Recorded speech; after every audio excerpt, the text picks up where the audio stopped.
This is the new ASUS Zenfone Max Pro M1, the phone with a massive 5000 mAh battery. But what else can it offer?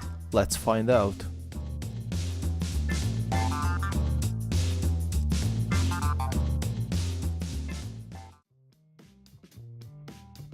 The design and look of the Zenfone Max Pro doesn't seem anything special.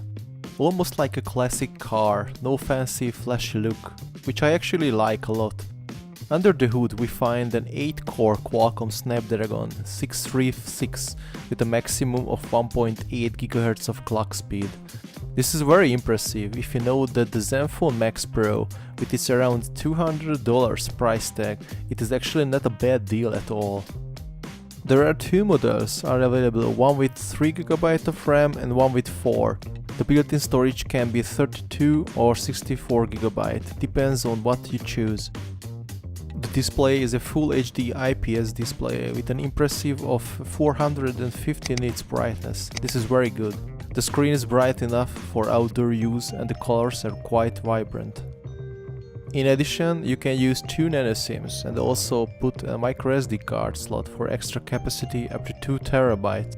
You can use two 4G SIMs at the same time, which is very rare in today's budget phones.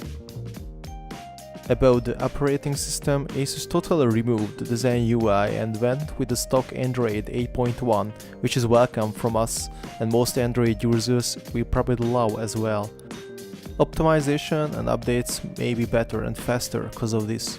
During our review period, we already received 4 major updates, mostly security and feature updates. Facial recognition is fast, however in a dark environment you may face some issues, but overall works well. Besides this, you can still use the built-in Fingerprint Reader for additional security. After the last major firmware update, the Fingerprint Reader became way faster and more precise.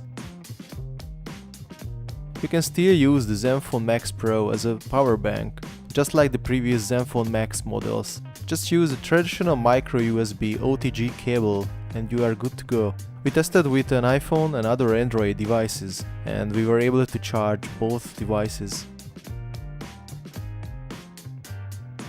Now let's talk about some negatives. The main camera is a 30 megapixel camera which is capable to record 4K video, yet photos in dark environments are simply not that good. Indoor images are just not right and sometimes goes out of focus. This can be fixed with firmware updates in the future. The sensor itself is not bad at all, just the OS needs some small tweaking.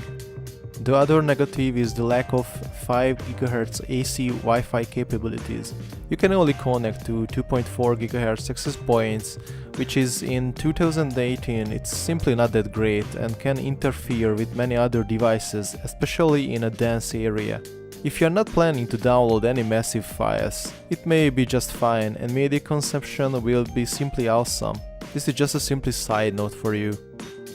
Overall, this is a very good phone and at this price range you will probably not find any better. The massive battery and the very good screen is just an additional plus.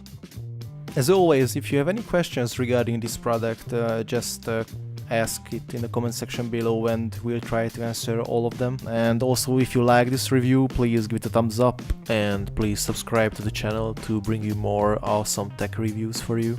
Thank you and have a nice day.